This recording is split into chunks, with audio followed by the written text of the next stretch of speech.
നമസ്കാരം. കന്യാദാനം എന്ന സീരിയലിന്റെ പുതിയ വീഡിയോയിലേക്ക് എല്ലാവർക്കും സ്വാഗതം.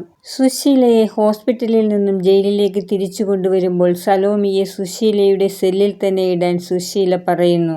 കൂടുതൽ ശരീരവേദന സുശീലയ്ക്കുണ്ടെന്ന് സുശീല കാണിക്കുന്നത് അഭിനയമാണോ എന്ന് തോന്നുന്നു. സലോമിയെ സുശീലയ്ക്ക് പകരം വീട്ടാൻ സുശീലയുടെ സെല്ലിൽ കിട്ടാൻ വേണ്ടിയാണ് സുശീല അഭിനയിക്കുന്നത്.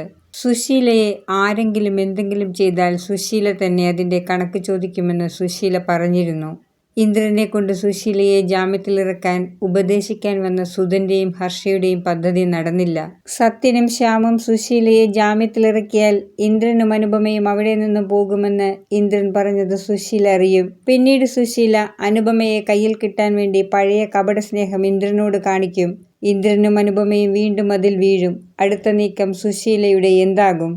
ഇനി വീട്ടിൽ വെച്ചെന്തായാലും അനുപമയ്ക്കെതിരെ സുശീലയ്ക്ക് ഒന്നും ചെയ്യാൻ കഴിയില്ല എന്ന് മനസ്സിലായി. അടുത്ത പദ്ധതി പുറത്തു വെച്ചാകും. വടിയും കുത്തിപ്പിടിച്ച് നടന്നു തുടങ്ങിയല്ലോ ഹർഷ. എന്തെങ്കിലും കൊലപാതകമാണ് അനുപമയ്ക്കെതിരെ നടത്താൻ സുശീല ഉദ്ദേശിക്കുന്നതെങ്കിൽ പൈസ കൊടുത്താൽ സലോമിയെയും കിട്ടും.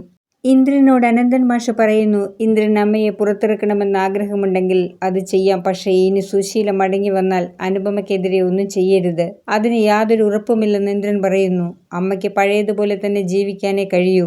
അതെനിക്ക് മനസ്സിലായി. അതുകൊണ്ട് ഞാനായിട്ട് അമ്മയെ ജയിലിൽ നിന്നും പുറത്തിറക്കുന്നില്ല. ആരെങ്കിലും അങ്ങനെ ചെയ്താൽ അവരെ തടയുകയുമില്ല. ആദിലിനെ പറ്റിച്ച് രഘുവും അമ്പിളിയും കൂടി കൈക്കലാക്കിയ സ്വർണം അവരുടെ ജീവിതത്തിൽ മനസ്സമാധാനമില്ലാതാക്കി. വിനയൻ ആരാണ് ആമി എന്ന അന്വേഷണം തുടരും. അത് അവസാനമെത്തുന്നത് ആദിലിന്റെ ജയിലിലാകും.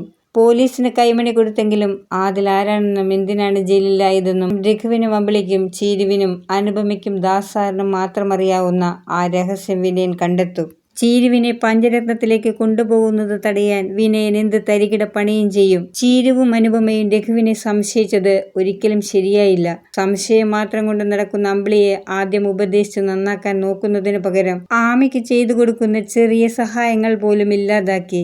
ഭർത്താവ് ജയിലിലായി. ആരും ആശ്രയമില്ലാത്ത ഒരു പെണ്ണിനെയും രോഗിയായ കുട്ടിയെയും പരിചയമില്ലാത്തവർ പോലും സഹായിക്കുന്ന ഇക്കാലത്താണ് അവരെ പറ്റിച്ചു അവർ അനുഭവിക്കേണ്ട സ്വത്തുക്കൾ കൈക്കലാക്കിയിട്ട് പോലും 1,00,000 രൂപ കൊടുത്ത് അവരെ പറഞ്ഞു വിടുന്നത്. ആദിൽ ചെയ്ത തെറ്റെന്താണ്? കള്ളക്കടത്തുകാർക്ക് രഘുവിന്റെ കയ്യിൽ സ്വർണമുണ്ടെന്ന് പറഞ്ഞു കൊടുക്കാത്തതാണോ?